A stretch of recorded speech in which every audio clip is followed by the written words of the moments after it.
우리가 환경을 보다 보면 아무것도 못할 때가 있습니다.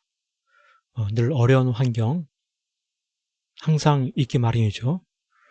그 환경 때문에 전도를 늦추게 되는데, 아무리 어려운 환경 가운데 있다 하더라도 지금이 바로 전도할 때임을 알아야 하는 것입니다. 바로 이와 같은 내용에 대해서 오늘 퀴즈 본문의 말씀이 잘 이야기해 주고 있습니다. 요한복음 4장 35절, 너희가 넉 달이 지나야 추수할 때가 이르겠다 하지 않느냐? 그러나 나는 너에게 이르노니 너희 눈을 들어 밭을 보라. 씌어져 추수하게 되었다. 이와 같이 말씀하고 있습니다. 특별히 씌어져 추수하게 되었다라고 말씀하시는 그 이유가 무엇인가? 이것입니다.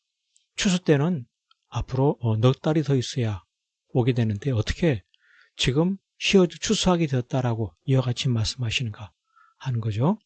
지금 추수하는 것은 도저히 불가능하다 이것입니다. 예수님의 이와 같은 말씀이 잘 이해되지 않음에도 그 의미를 깨달으려고 하는 이것이 바로 믿음인 것이죠. 그렇습니다. 우리 하나님께서는 영혼 구원의 중요함을 일깨우고 싶으신 그러한 심정이 있는 것입니다. 영혼 구원, 우리 하나님 바로 전도하게 하시는 하나님이시다. 그래서 믿음의 삶을 산다는 것은 지금이 바로 영혼을 추수할 때인 것을 아는 것입니다. 지금이 영혼을 추수할 때이다, 영혼을 구원할 때이다 라고 하는 것이죠. 영혼 구원한다고 하는 것, 추수한다는 것은 무엇입니까? 노력하지 아니한 것을 거두러 가는 것을 말합니다. 다른 사람이 뿌리고 다른 사람이 애쓰고 노력했던 그 모든 것들, 나는 노력하지 아니하고 거두는 이것이 바로 영혼 구원이고 이것이 바로 전도다. 다른 사람들은 노력하였고 그 노력한 것에 참여하게 되는 이것이 바로 영혼 구원이다. 많은 사람이 그 사람의 구원을 위해서 힘썼고 노력하였고 나는 그 노력한 그 모든 것들을 거두는 바로 이와 같은 일에 참여하게 된다 하는 것이죠. 그렇습니다. 믿음이라 하는 것은 지금이 바로 영혼 구원할 때인 것을 알고 거두러 나가는 이것이고, 바로 이와 같은 믿음으로 나아갈 때 그는 수많은 영혼을 구원하게 된다라고 이해하는 것입니다. 2022년 한 해에도 코로나19 여러 가지 어려운 환경이 있고 또 주변의 상황들, 또 내 자신의 형편들, 참 많은 불가능해 보이는 그런 상황들이 있지만은 믿음의 삶을 산다는 것은 바로 지금이 전도할 때임을 아는 것입니다. 바로 지금이 추수할 때이다. 바로 지금이 영혼 구원할 때이다. 그것은 곧 무엇입니까? 노력하지 아니한 것을 거두는 것이다. 많은 사람들이 수고하고 애쓴 그 영혼을 내가 거두는 것이다. 거두는데 내가 참여하는 것이다.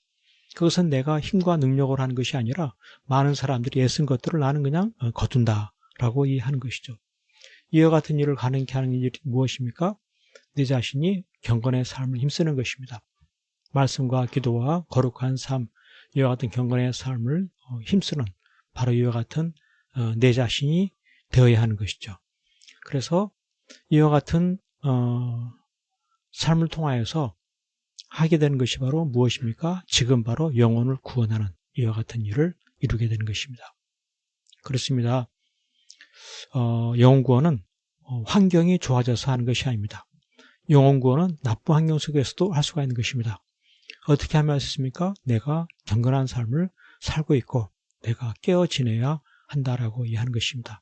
나에게 성령 충만함이 있고 나에게 은혜가 있어야 한다라고 하는 것입니다. 바로 그러하면 지금도 내가 영혼 구원을 할 수가 있다. 지금도 내가 추수를 할 수가 있다라고 하는 것이죠. 이와 같은 믿음의 삶을 살 때 그는 바로 생육하고 번성하는 인생이 되는 것입니다. 2022년 내가 더욱더 경건의 삶에 힘쓰고 그러한 나를 통해서 영혼 구원의 역사가 지금도 나타나고 생육하고 번성하는 그와 같은 한 해 풍성한 열매를 거두는 그와 같은 복된 2022년 한 해 될 수 있기를 간절히 축복합니다. 아멘. 할렐루야.